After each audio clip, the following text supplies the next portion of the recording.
Welcome to TV 24. యూపీలోని ప్రయాగరాజ్లో జరుగుతున్న మహాకుంభమేళ నేటితో ముగియనుండడంతో భక్తులు పోటెత్తారు. మహాశివరాత్రి కుంభమేళ చివరి రోజు కావడంతో భక్తులు అధిక సంఖ్యలో తరలి వస్తున్నారు. దీంతో త్రివేణి సంగమం ఘాట్లు హరహర మహాదేవ్ నామస్మరణలతో మార్మోగుతున్నాయి.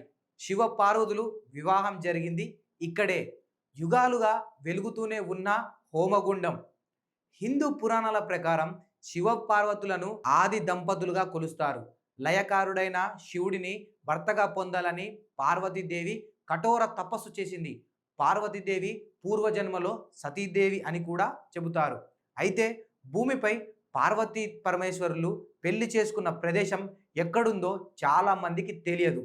నేటికి ఆ ఆది దంపతుల వివాహానికి సంబంధించిన సాక్ష్యాలు అలాగనే ఉన్నాయి. అంతేకాదు, ఈ ఆలయాన్ని దర్శిస్తే వివాహం జరగని వారికి త్వరగా పెళ్లి అవుతుందని భక్తులు నమ్ముతారు. ఇవాళ మహాశివరాత్రి సందర్భంగా ఈ ప్రదేశం ఎక్కడుంది, దాని విశేషాలేంటో తెలుసుకుందాం. ఆలయ విశిష్టత. ఉత్తరాఖండ్ రాష్ట్రంలోని రుద్రప్రయాగ జిల్లాలో త్రియుగి నారాయణ్ అనే చాలా చిన్న గ్రామం ఉంది. ఈ గ్రామంలో మహావిష్ణువు అతి పురాతనమైన త్రియుగి నారాయణ ఆలయం ఉంది.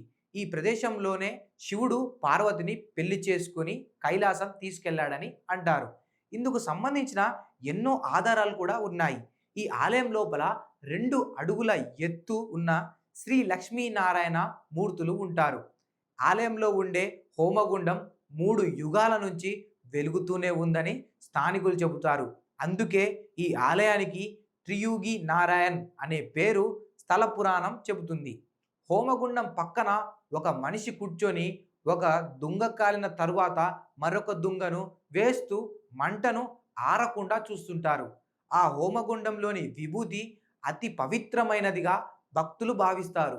ఈ ఆలయంలోని ధర్మశీలలోనే ఆది దంపతుల వివాహం జరిగిందని భావిస్తారు. ఇక ఆలయం బయట చిన్న మందిరంలో శివలింగం ఉంటుంది. ఆలయం బయట ప్రాంగణంలో 3 సరస్సులు వరుసగా ఒకదాని పక్కన ఒకటి ఉంటాయి. వీటిని బ్రహ్మకుండము, విష్ణుకుండము, సరస్వతి కుండములుగా చెబుతారు.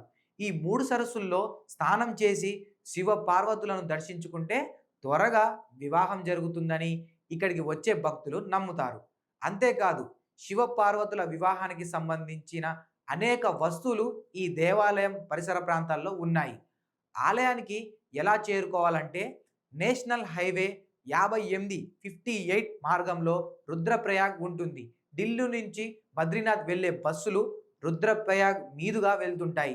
రైలు మార్గంలో వెళ్తే హరిద్వార్ వెళ్ళి అక్కడి నుంచి వెళ్ళొచ్చు. ఇక విమాన సర్వీసులు అయితే డెహ్రాడూన్లోని జాలీ గ్రాంట్ ఎయిర్పోర్ట్కు వెళ్ళి అక్కడి నుంచి త్రియోగి నారాయణ్ క్షేత్రం వెళ్ళొచ్చు.